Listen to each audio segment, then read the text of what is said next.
en el patio de atrás. Bienvenido. Apaga la luz, sube el volumen y acompáñame a escuchar lo que ocurrió. Aún recuerdo el olor a cerrado, a polvo viejo y algo más, algo metálico y dulce que se pegaba en la garganta. Era una tarde de martes, una de esas donde la luz del sol se filtra con pereza por las ventanas, revelando cada partícula de polvo suspendida en el aire. Mi trabajo como tasador es rutinario, metódico. Entrar, evaluar, documentar. Pero esta casa, la de los Valdés, era diferente desde el principio. La llamada llegó con una urgencia inusual. Querían vender y rápido. Problemas de salud en la familia, dijo la hija mayor, su voz tensa, casi quebradiza a través del teléfono. Ni siquiera se molestaron en negociar el precio inicial, solo querían que todo terminara. La casa era grande, de esas de principios de siglo, con techos altos y pasillos que se retorcían. La fachada, impecable, no revelaba nada. Pero al cruzar el umbral, la atmósfera cambiaba.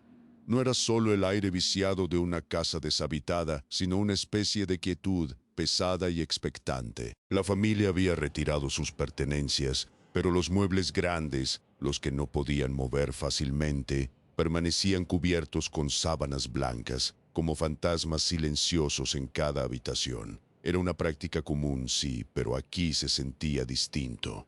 Como si no quisieran que la casa respirara, que la luz la tocara, como si ocultaran algo. Mientras recorría la planta baja, anotando detalles, el silencio era casi absoluto. Solo el crujido ocasional de la madera bajo mis pies, pero luego un sonido, un golpe seco, amortiguado, que venía de arriba. Del segundo piso, me detuve, bolígrafo en mano. ¿Un ratón? ¿El viento? La casa estaba sellada. Me dije a mí mismo que era la estructura, asentándose. Siempre hay una explicación lógica, pero la piel se me erizó, un presentimiento frío que no pude sacudir. Al día siguiente volví para terminar la inspección. La familia había dejado una llave adicional en una caja de seguridad, pero con una instrucción clara. No se moleste con el ático, señor. Es solo un trastero viejo, sin valor. Lo dijeron con demasiada insistencia, con una rapidez que delataba algo más que desinterés. Mi trabajo, sin embargo, exigía una evaluación completa.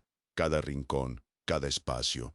El ático era parte de la propiedad, y no podía ignorarlo. Subí las escaleras hasta el segundo piso, los golpes del día anterior aún resonando en mi cabeza. El acceso al ático estaba al final de un pasillo oscuro, detrás de una puerta de madera maciza. Y sí, como habían dicho, estaba cerrado. Pero no con un simple pestillo, sino con un candado de acero, viejo y oxidado, que parecía haber estado allí durante años. Un candado que sugería que lo que había dentro no era solo sin valor, sino que debía permanecer encerrado. El metal frío de la cerradura me quemó los dedos cuando la toqué. Un olor. No era el polvo ni la humedad. Era algo más sutil, como incienso quemado, pero mezclado con algo más pesado, casi orgánico. Se filtraba por las rendijas de la puerta, un aliento rancio. Acerqué mi oído, un silencio absoluto, demasiado absoluto. No había ni el chirrido de un insecto, ni el susurro de las tablas, solo ese olor cada vez más denso. Saqué las herramientas de mi maletín. No era la primera vez que tenía que forzar una entrada por razones de tasación. La familia había sido clara en su evasión, pero mi deber era claro. El candado cedió con un chasquido metálico que pareció resonar por toda la casa. La puerta se abrió con un gemido, revelando una oscuridad total, densa, que parecía absorber la poca luz del pasillo. El aire frío me golpeó la cara, un frío que no tenía sentido en un día cálido de otoño. Un frío que calaba los huesos. Encendí mi linterna. El haz de luz cortó la oscuridad, revelando un espacio amplio, inclinado, con vigas de madera expuestas.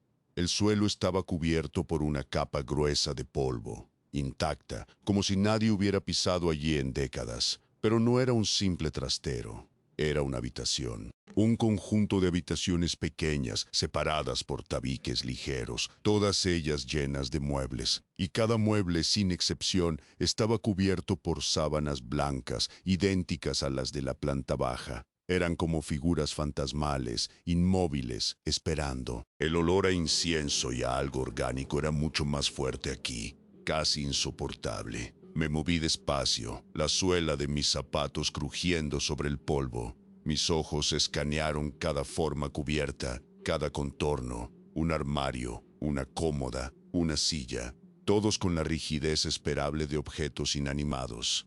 Pero entonces la linterna se detuvo en una de las sábanas. Estaba en el centro de una de las pequeñas habitaciones, cubriendo lo que parecía ser una cama, o quizás un sofá grande, pero la forma no era la de un mueble. Era irregular, abultada en el centro, con una especie de protuberancia alargada en un extremo, como si algo se hubiera acostado debajo y se hubiera acurrucado.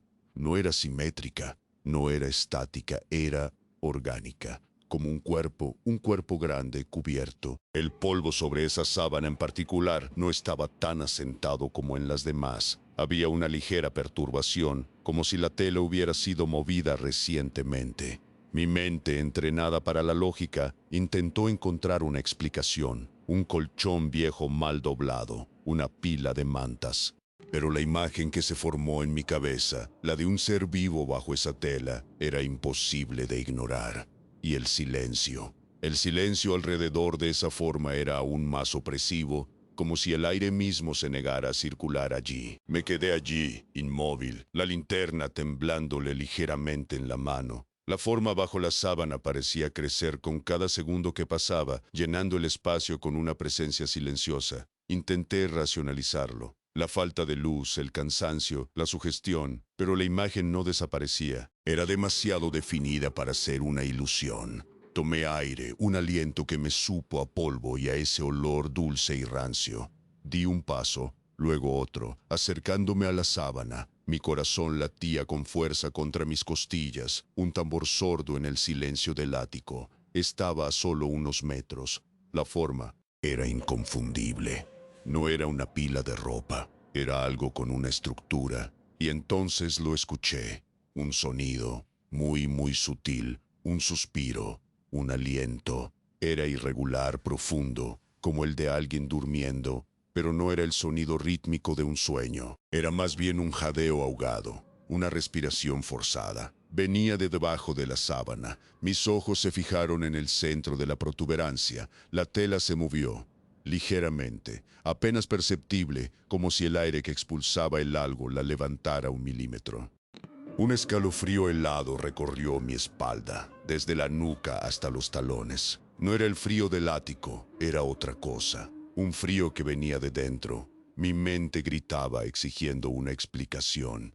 Un animal, me dije, un animal grande, atrapado, pero no había ruidos de arañazos, ni el olor a orina o a pelo de animal. Solo ese aliento y la imagen de la familia Valdés, su urgencia, sus problemas de salud, se proyectó en mi mente. La insistencia en vender rápido, a cualquier precio. La advertencia de no subir al ático. Todo encajaba de una manera que no quería aceptar. La presión de terminar el trabajo era fuerte, pero la presión de mi instinto de supervivencia era más fuerte. Me di la vuelta, la linterna todavía apuntando a la sábana, y salí de esa habitación con la sensación de que cada paso que daba era un error, que algo me seguía, que el aliento estaba ahora detrás de mí. No logré dormir esa noche. El sonido de la respiración irregular y profunda se había anclado en mi cabeza. Cada sombra en mi habitación parecía la forma abultada bajo la sábana. Al día siguiente, volví a la casa. La luz del sol, pensé, disiparía cualquier fantasía. Pero al entrar al ático, la misma oscuridad me recibió, el mismo olor y ese frío persistente. Me acerqué de nuevo a la habitación sellada. Esta vez la respiración era más clara, más presente. No era un eco de mi imaginación. Era real. Era un sonido sordo, como si el aire se abriera paso a través de un tejido húmedo denso. Mi mano tembló al extenderla hacia la sábana. La tela era gruesa, de lino pesado, impregnada del olor a incienso. Cuando mis dedos la rozaron, sentí un frío intenso, antinatural, que penetró mi piel de inmediato. No era el frío ambiente del ático, Era un frío que irradiaba directamente de la tela, como si estuviera tocando hielo. Pero lo que me hizo retirar la mano de golpe no fue solo la temperatura, fue el movimiento. No fue un temblor, fue una tensión súbita, como si algo debajo se hubiera tensado, se hubiera contraído. La sábana se estiró un poco, apenas 1 centímetro, pero lo suficiente para que la forma inferior se definiera un poco más, revelando una curva, una protuberancia que no era rígida, sino flexible, viva. Había algo respirando bajo esa tela, y ese algo había reaccionado a mi toque. Mi corazón se desbocó. No había ratones, ni corrientes de aire. Había una presencia que no debía estar ahí, oculta bajo una sábana en el ático de una casa en venta. La neblina de la racionalización se disipó por completo, dejando al descubierto un terror crudo y visceral. Me alejé de la sábana, retrocediendo lentamente, sin quitarle los ojos de encima. La respiración se hizo más profunda, más audible, como si la entidad se hubiera percatado de mi miedo, de mi huida, como si se estuviera regocijando. Salí del ático cerrando la puerta detrás de mí sin volver a colocar el candado. La imagen de la forma bajo la sábana, el frío en mis dedos, el sonido de su aliento se grabaron en mi mente. Recorrí el resto de la casa, pero cada sombra me parecía un objeto cubierto, cada crujido un suspiro. Mi concentración profesional se había desvanecido. En el pasillo principal del segundo piso, cerca de la escalera, noté algo en el suelo de madera. Eran marcas, no eran arañazos superficiales de muebles arrastrados. Eran surcos profundos, irregulares, como si algo pesado y afilado hubiera sido arrastrado con fuerza. Y al lado, casi imperceptibles bajo el polvo, unas manchas oscuras, como quemaduras o tal vez sangre seca. No eran manchas recientes, pero tampoco parecían de décadas. Eran de un pasado no tan lejano. Inmediatamente, mi mente volvió a la familia Valdés. Decidí llamar a la hija con la excusa de unas preguntas sobre la instalación eléctrica. Su voz era cortante, impaciente. Ya le dijimos que todo está en orden, señor. No hay nada más que discutir. Solo queremos vender la casa. ¿Hay algún problema? Su tono era una advertencia. Intenté preguntar sobre el ático, sobre el candado, sobre las marcas, pero ella me interrumpió bruscamente. No hay nada en el ático que le interese, solo trastos viejos. Y los ruidos, ya sabe, son las viejas tuberías. Es una casa antigua. Su evasión era palpable, casi agresiva. Colgó antes de que pudiera hacer otra pregunta. La conversación, en lugar de calmarme, solo intensificó mi sospecha. Esas marcas, esas quemaduras no eran de tuberías. Eran de algo que había luchado o había sido arrastrado. Y el olor, ese olor dulce y metálico que había notado desde el primer día, ahora lo asociaba con esas manchas. Era el olor de la casa. Era el olor de lo que estaba bajo la sábana. La historia de los problemas de salud sonaba cada vez más a una mentira, una excusa desesperada para huir de algo que no podían contener. Mi mente, que siempre había buscado la lógica, ahora se veía obligada a considerar lo irracional. Las marcas en el suelo, el candado, la forma bajo la sábana, el aliento, el frío, no eran coincidencias, no eran ruidos de tuberías, no eran problemas de salud. Había algo más, algo que la familia Valdés había intentado ocultar. Volví a la habitación del ático. Esta vez fui directamente a la zona donde estaba la forma. El olor era abrumador. Busqué indicios, algo que pudiera explicarlo, y lo encontré. En una esquina de la pequeña habitación, casi oculta bajo una capa de polvo más gruesa, había una mancha circular de sal. No era una mancha de humedad, era sal cristalizada, dispuesta en un círculo casi perfecto, ahora rota en un punto, como si algo la hubiera pisoteado o arrastrado. Y junto a ella, un trozo de cera de vela negra derretida, pegada al suelo. El corazón me dio un vuelco, un exorcismo, un ritual fallido. Las piezas comenzaron a encajar con una frialdad aterradora. La familia no había huido por enfermedad, sino por terror. Habían intentado expulsar algo y no lo habían logrado. Y ese algo se había quedado, se había anclado en lo que tenía más a mano. Los objetos cubiertos, el mobiliario abandonado. Se había convertido en la forma bajo la sábana. El aire en el ático se volvió pesado, casi irrespirable. Sentí una presión en el pecho, como si una mano invisible me apretara los pulmones. La respiración bajo la sábana se hizo más errática, más profunda, como si la entidad supiera que yo había descubierto su secreto, que había roto su velo. Una ola de náuseas me invadió. No podía negar lo que mis sentidos me decían. La casa no estaba vacía, estaba ocupada, y yo, el tazador, el hombre de la lógica, me había metido de lleno en su prisión. Mientras intentaba recuperar el aliento, un golpe en la puerta principal de la casa me sobresaltó. No lo esperaba, nadie más debía venir. Bajé las escaleras, con el pulso martilleando en mis sienes, y abrí con cautela. Era una mujer mayor, con el pelo recogido y una mirada preocupada. «Perdone, señor, ¿es usted el nuevo dueño?», preguntó, su voz suave, pero con una curiosidad inconfundible.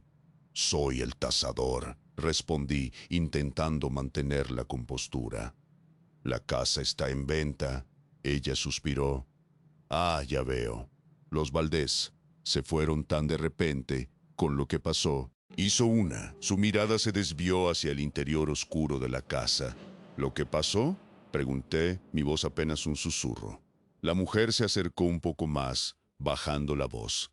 «Sí, el sacerdote vino varias veces, noches enteras. Se oían gritos, y luego el silencio, y las cosas, los ruidos. Decían que era el aire, pero no era el aire. No era de este mundo. Después de eso, se fueron. Lo dejaron todo. Dijeron que la hija se puso muy mal, pero yo creo que fue el miedo. La casa nunca volvió a ser la misma». Sus palabras confirmaron mis peores sospechas. El exorcismo fallido, los gritos, la huida.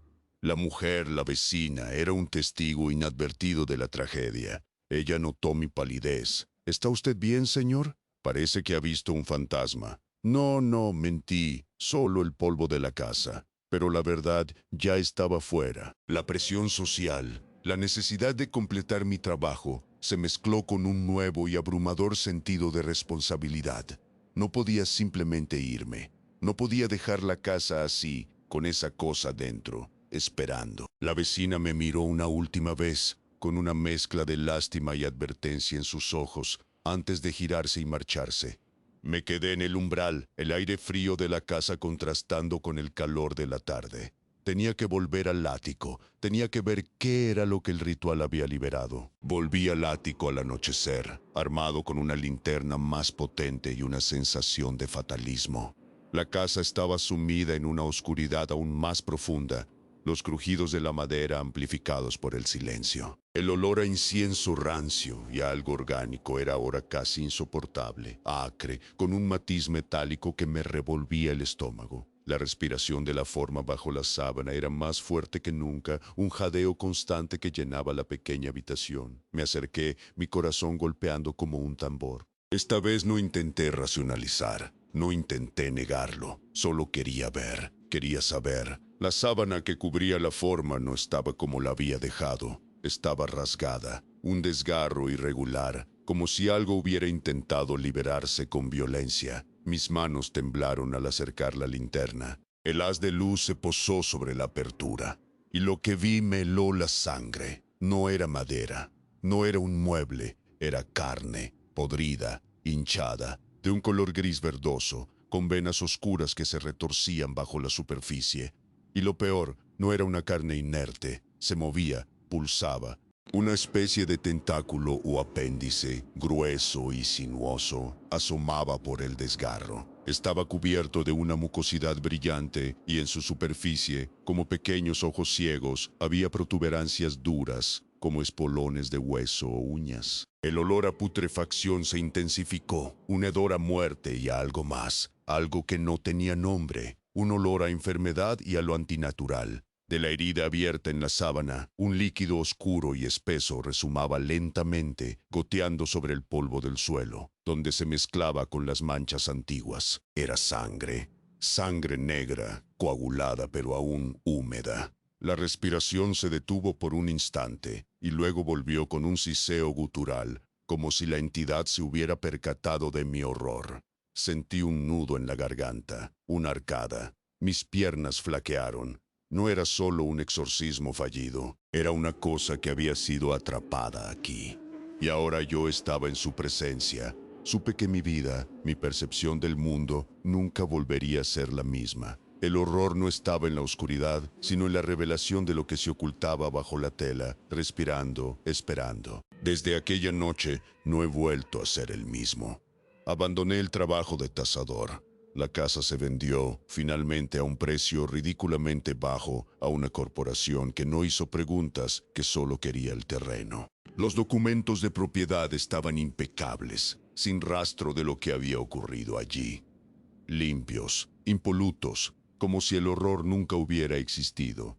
Pero yo sé la verdad, la llevo conmigo. Ya no puedo entrar en áticos, ni en sótanos. Cualquier espacio cerrado, cualquier oscuridad, me provoca un pánico visceral. Y los objetos cubiertos. Ah, los objetos cubiertos, en mi propia casa, en las tiendas, en cualquier lugar. Una sábana sobre un mueble, un paño sobre un electrodoméstico, un cobertor en un coche. Mi mente los transforma, ve la forma irregular, la protuberancia alargada. Y bajo cada tela escucho la respiración, ese jadeo irregular profundo que se ha anclado en mi cerebro. Incluso ahora en el silencio de la noche lo escucho. Es un sonido que no se va, que me persigue. Cuando estoy solo en la oscuridad, cada suspiro del viento, cada crujido de la casa, se convierte en su aliento. Me obsesionan los documentos de propiedad, los busco, los estudio, buscando entre líneas alguna mención, alguna pista, algo que revele la verdad del exorcismo fallido. Pero no hay nada, solo papel, tinta y la mentira del silencio. Sé que la entidad sigue allí, en esa casa, o quizás en los objetos que cubrían la casa, esperando. Quizás se movió, quizás se quedó, no lo sé, pero sé que no se fue. Y cada vez que veo una sábana cubriendo algo, me pregunto qué respirará debajo, qué forma oculta. Y sí, al igual que yo, está esperando, siempre esperando. Porque a veces lo peor no está bajo la cama, está en el patio de atrás.